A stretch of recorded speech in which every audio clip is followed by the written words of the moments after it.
are you doing? This is Alex, and it's time for another video. Well, as you can tell, I mentioned in the last video that we were currently hiring several valets, and this is kind of the process of, is this the type of valets that we get to hire? Right now in the United States, we're going through this process where a lot of businesses are struggling to find full-time and part-time workers. Reason why? Mainly due to COVID. Alex, what does COVID have to do with anything? Well, with COVID, a lot of people went on unemployment, which is 100% understandable and natural, and everybody would expect that. But what happened, the way unemployment works, it's run state by state. And the money is different, let's say in California, that you would receive on a weekly basis than you would in Georgia. Well, anyway, the government supplemented that. So let's say here in Georgia, we do get, I think, up to $333 per week, $1,200 and something per month.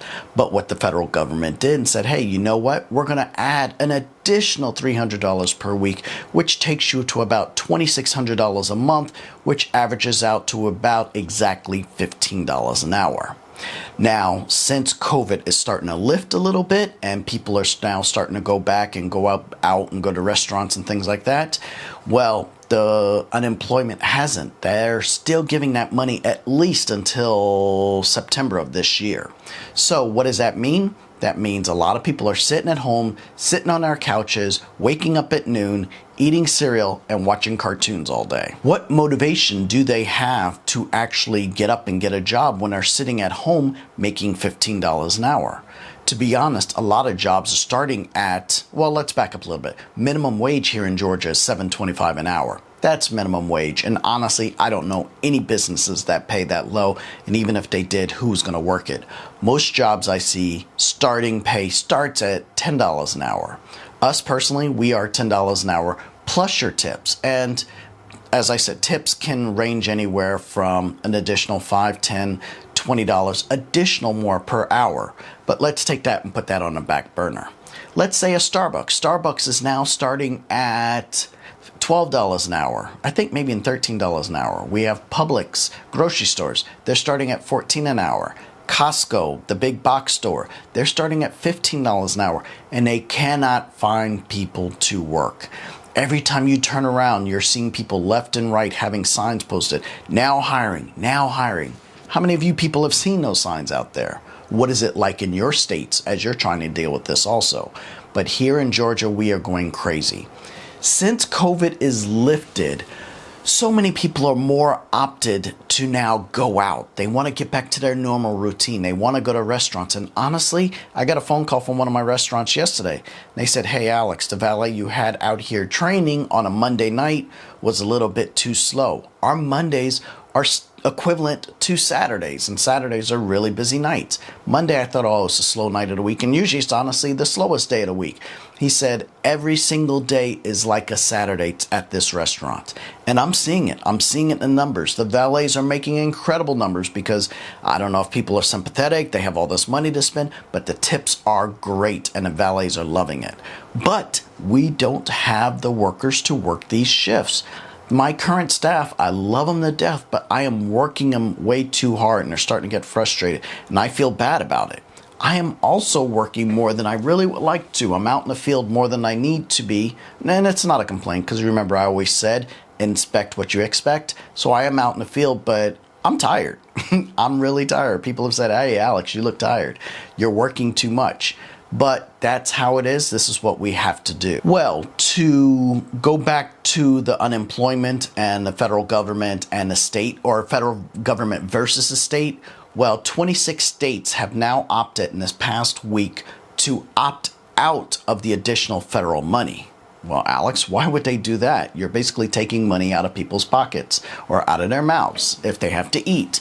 Well, that's true, but this is the way the governors are forcing people to go back to work, because we don't want to be a socialized economy where you have to depend on the government and you sit back to eat or to live and all these things. You need to get out there and get a job. Yes, who wouldn't like to sit back and do nothing and receive $1,000 a week? I know I would, but that's not going to happen. You have to get out there and work. And a lot of people don't want to. So now the governors of these states have said, you know what? Here in Georgia on June 26th, that is the last day for additional, meaning the extra $300. We are not going to take that anymore. And a lot of people are pissed at the governors, but they don't realize what it's doing to the small businesses. We're not talking about the big Walmarts or Costco's or all these things. These are the small businesses such as myself that don't have enough employees regardless. And we are trying. Recently, I read an article, and this article stated that in Las Vegas and also in Atlantic City, big gambling towns, that they were looking for over 2,000 employees at each city. So they started doing these massive job fairs. They pumped this job fairs up so much of so many people that they needed. They needed casino workers. They needed dealers. They needed housekeeping. They needed chefs. They needed security. All of these different jobs starting at $14 an hour in New Jersey and Las Vegas, Nevada. Well, of these job fairs, they had over 2,000 positions. You want to guess how many people showed up? That's right, 20 people. 20 people. So what does this mean? Like in my case, you have a lot of workers wearing multiple hats. You have chefs that are now cleaning up. You have managers that are now doing security. You have all these different things because we don't have enough workers. So this is why we need to put things in place to get people going back to work. Well, let me tell you about the process that we've been going through. I actually put an ad on Indeed. Indeed is a job search for employers and employees. Employees can come there and look for jobs. Employers can list their jobs for people to hopefully see their job and be like, hey, you know what? I think this will be a good fit. So I put an ad in, and generally, honestly, I usually get about 200 applicants, at least in a month's period. This time, we've gotten, I think, about 25, and I'm dead serious. And usually of those 200, I can be kind of picky and go through the ones, hey, they've done customer service, they've had some type of valet experience, detailing, anything that worked around cars. For me, of those 25, I reached out to each and every 25 of them. One of them was a manager at Wendy's, but I said, I don't know. Let me talk to each and individual person. I'm not going to X anybody out for whatever reason. So of those 25 people, I reached out to each and every one of them. You know how many responded to that? 10. 10 people from the initial response within 24 hours. So within that 24 hours, I then reached out to those 10 and said, hey, would you please fill out our application online? It's through our website. And the reason why, we ask very specific questions on there, and we need to see very specific things. I had these people, of those 10 people, I had them fill out the applications. Of those people, only out of 10, 6 people filled out the application. So of course, I call those 6 people in for an interview.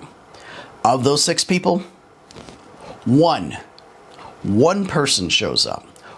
One person shows up, and I can't believe it. Here's how crazy things are. I used to interview or structure interviews on Friday and say, hey, come in Monday, Tuesday, Wednesday. I can't do that anymore because people will forget or they don't care. So now I call them on Monday and tell them to come in on Tuesday. So on Monday, we had an interview set up for 2 people, and neither of them showed up. One of them, yesterday, I even text messaged at, let me see, I think it was probably about 9 o'clock in the morning for 11 o'clock interview, and they no-showed and no responded. Now, of those, I have to tell you about some of these other conversations that I had with people. One of the people, I called them and I said, hey, can you come in for an interview? The interview is going to be at 10 o'clock, 11 o'clock. I like to do them early. They said, well, I get up about noon. Can I come in at about 2 o'clock? Oh my goodness, you gotta be kidding me. So that person didn't work out because that person obviously doesn't have any motivation to even get up to go to a 10 o'clock interview. It's not 8 o'clock in the morning, it's 10 o'clock, and you don't get up until noon. The next person literally asked, first question out of their mouth before I can even fully explain the job, how much do I get paid? I told them 10 an hour plus your tips. They said they wanted more than that. Their last job, they got 15 an hour, and that's what they wanted to get paid. I said, you get paid tips directly correlated to how much effort you put in a job. I don't like to tell people you're making an extra $10 an hour, so you're making $20 an hour, because if they do minimal work, they're only making an extra $2 an hour, so they're making $12 an hour. So if you're following me, I don't like to tell people that, but I do have valets that are making $20, $30, $40 an hour. But this person didn't want it. They wanted a higher base pay, and then anything else, tips were gravy. That person didn't work out. Do I still call that person in for an interview? I actually did, and that was one of the people that didn't show. The next person actually said, hey, what is your highest paying account? I didn't even mention what it was. I said, why do you ask? That's where I want to be. I said, well, do you have any experience as a valet? No, but I know how to park cars. That's where I want to be. I want to make the most money as possible. And back in the day, we used to really literally say, you know what, I want to put these valets not at the bottom, but I really want them to work their way up with the company. Some of these valets don't even want to do that. They just want to go to the top position. I want your job. I don't even want that. I want to get paid $50 an hour, and that's it. And if I put them anywhere else, they get upset and then they quit. And here's the crappy part. What happens, they can throw a rock down the block and hit 10 other businesses that are hiring. So what are we left to do? And the final two people are interesting. I told them, hey, this is our address. And our address is actually about 20 minutes north of downtown Atlanta. They said, oh, that's way too far. I said, please understand, this is just our administrative office. We do have locations all throughout Atlanta, but I do need you to come in. This is where we do all our paperwork and everything like that. And I need to see you. And they said, oh, that's too far. I don't want to drive that far. This is just the interview office. We have other locations that are closer to Atlanta, but these people didn't want to do it. They didn't want to drive 20 minutes past Atlanta to come to the office to do an interview.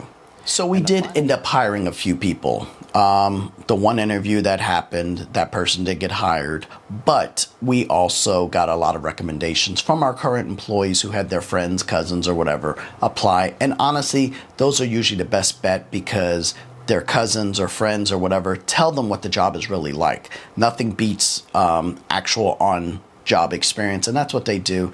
And those usually, they have a very good expectation, and they usually work out pretty well. But everything else that we just dealt with, is this really what we have moving forward? If that's the case, we're in some serious trouble in the future.